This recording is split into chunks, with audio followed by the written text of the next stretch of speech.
We're gonna swap the stupid whatever AR brace you have. We're gonna put on whatever we named the new one. It's the Honey Badger AR stock. It goes on all your standard M4 AR-15 lowers. We're gonna do that. All right, so your first step is to get rid of your shitty stock.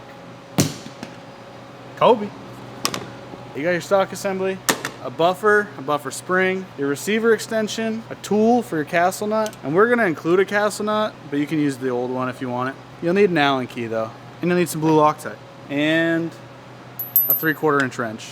Basically, you're just gonna want to take apart your AR, just like you would any other stock.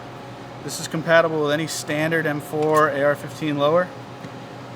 So yes, your PSA lower, whatever, it'll work. All right, move your buffer spring and your buffer, save that for another build you have. You're gonna want to take your castle nut off. I already pre-did that. So now that you have that off, take the receiver extension we gave you. You're gonna put it on the same way you would a normal one. You're just gonna screw it in. So take that little retaining spring, make sure that's in there for the B-tent. You're gonna wanna put a little blue Loctite on there and just start screwing it on.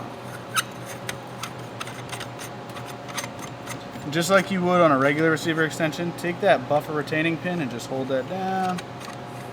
And there you go. 3/4 inch socket on the back of here. Anywhere from 35 to 40 foot-pounds. You don't need to go crazy, but definitely tighten it down. So the stock itself, the old housing, if you extend it, you'll see there's a little dimple in there. That dimple is gonna act as your back plate, so that's gonna retain that spring. So you just take the whole thing, slide it on. Find the spring, make it find the hole. Ooh, looks great. Push it in, you're good to go. So you want to take your castle nut, either the one that came in the package, the one that was on your last stock, or one you think looks cute. Use that. You're gonna want to put a little blue Loctite on here. Just keep it snug. Slide it on. You can just start it with your fingers. Snug it up. Magic touch. That was not my nickname in high school. So we also included this tool. It's a castle nut wrench, I swear. Doesn't look like one, but it is.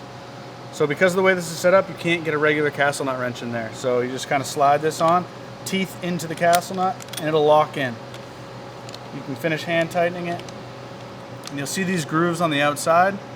A regular castle nut wrench isn't gonna work on that. So a 7/16 Allen key or a screwdriver, anything that'll fit in there and won't just break on you. So you put these in the grooves and tighten it down. As far as torque, just go as tight as you can get it with this, hand tight.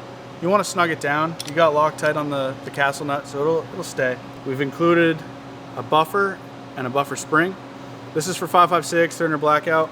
There will be a 9mm one that you'll be able to purchase separately. Just slide it in, same as any AR. You should be ready to rock. Slap it back together, do a little function check. Good to go. That's it. Simple. Quick. I'm ready to go.